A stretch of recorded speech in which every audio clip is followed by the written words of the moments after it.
How much do you love that sizzling bacon in the morning? Or that brisket that's been cooking for over 10 hours? But let me ask you this. How much do you love yourself? Eating meat not only contributes to the millions of animals murdered, but also has a negative impact on the health and your environment that you live in. According to PETA, animal agriculture is responsible for 14% of global emission. To put into perspective, that is more than the world's global transportation.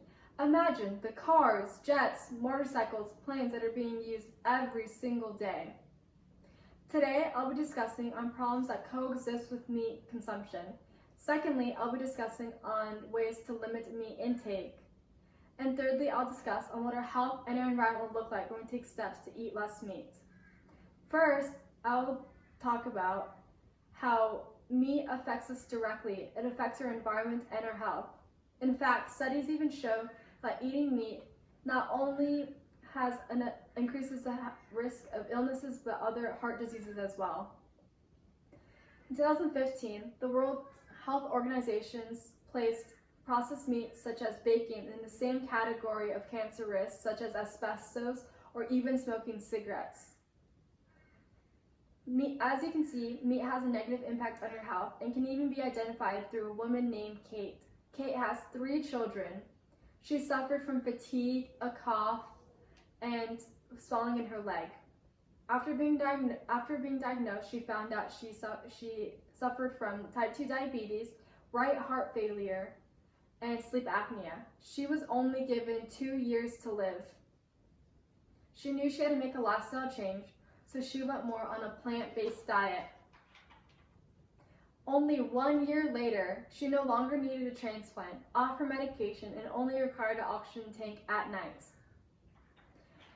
Through changing her diet, she was given a second chance at life. Meat can have detrimental effects to your health. Not only does it have negative effects, but it also has negative effects on your environment. Environmentalists say that eating meat puts an environmental strain as it contributes to power, energy, and agricultural loss. According to the EPA in 2020, the Environmental Protection Agency said that the United States uses around 500 million tons of manure that is produced from meat consumption. There's so much manure, there's not so many places to dispose of this, so it's being put into fields and even lagoons. That means that we are directly being emitted these toxins. The reality is if you are consuming meat, you're contributing to the death of the planet. On average, humans use around 4 gallons of water a day, and that has to do with the production of meat and what's being associated with it. Now that I discussed problems that coexist with meat production, I can now go into solutions to help relieve the problems. First, we can take the first step by participating in Meatless Monday. Meatless Monday will help start a more sustainable diet.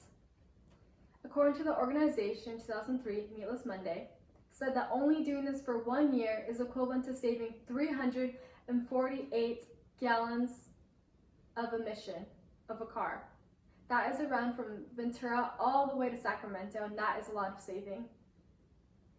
Not only by participating in Meatless Monday, we can also find other meat alternatives.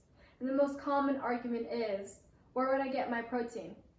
There's good news. You can get protein through other things such as beans, lentils, tofu, mushrooms, and there's many meat alternatives. According to nutritionist Joanne Rumsick said, 1 cup of black beans is equivalent to 20 grams of pork or 2 drumsticks of chicken.